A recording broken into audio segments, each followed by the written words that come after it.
Welcome to digitalconstructive.com, and in this video we're going to be talking about the C-61 D-4 Central Vacuum Systems Contractor License. Now, a central vacuum systems contractor installs, modifies, maintains, or repairs central vacuum systems, pneumatic tube dispatching systems, or any other type of pipeline which operates systems of reduced pressure for any purpose. And that definition is straight from the CSLB website, and that's the Contractors State License Board. Now, the vacuum license falls under the C-61 limited specialty classification, and that's an umbrella term for about 29 different trade classifications that don't fall under the General B, General A, or C specialty classifications. And they only require that you pass a law test, essentially, no trade exam. So essentially, you've got to have a D-4 license if you're looking to bid on any central vacuum systems related project where the total cost exceeds $500 in labor and materials. It takes about 90 days to get a California contractor license. You can expect about a 6 to 8 week application processing time, and then typically another 3 to 4 weeks before you go and take your test. Now, what are the basic requirements? You've got to be at least 18 years of age. You've got to have a valid driver's license or USAID. You've got to have a Social Security or ITIN number, and you can't currently be on probation or parole. Now, the experience requirements are that you have at least 4 years full-time journey level experience. Within the last 10 years, you've got to have somebody who could sign off on that experience. And you've got to be able to submit documentation to the CSLB just in case they request to see proof. Now, who can you use to sign off on your experience? You could use a general contractor. You could use a D-4 Central Vacuum Systems license holder. You could use a foreman or supervisor. You could use a fellow journeyman or employee that you've worked with within the last 10 years. Or in some cases, you can even use a business associate.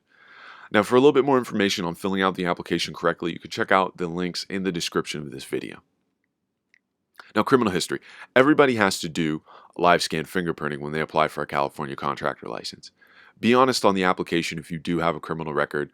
Typically, fraud, forgery, and embezzlement are the big red flag charges, so if they don't fall under those categories, you should be okay, but be ready to submit court documents just in case.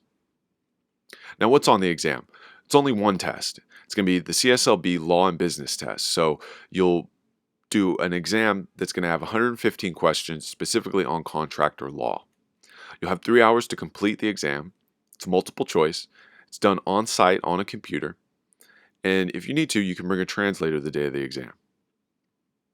Now, the CSLB Law and Business exam covers business organization, covers business finances, employment requirements, bonds, insurance, and liens, contract requirements and execution, licensing requirements, and safety. And again, for more information on study guides and practice exams, you can check out the links in the description of this video. There's also a portion, 7%, representing public works. Now, after you pass the exam, you'll get your results immediately. You can take a retake, typically within about 3 weeks. And then once you pay your license activation and provide a contractor bond number, the CSLB generally sends you your license in about 2 to 3 weeks. Now, the costs associated with the license include a state application fee, a license activation fee, and then a renewal fee every 2 years. You're going to pay for the cost of fingerprinting, and you're going to provide a contractor bond number.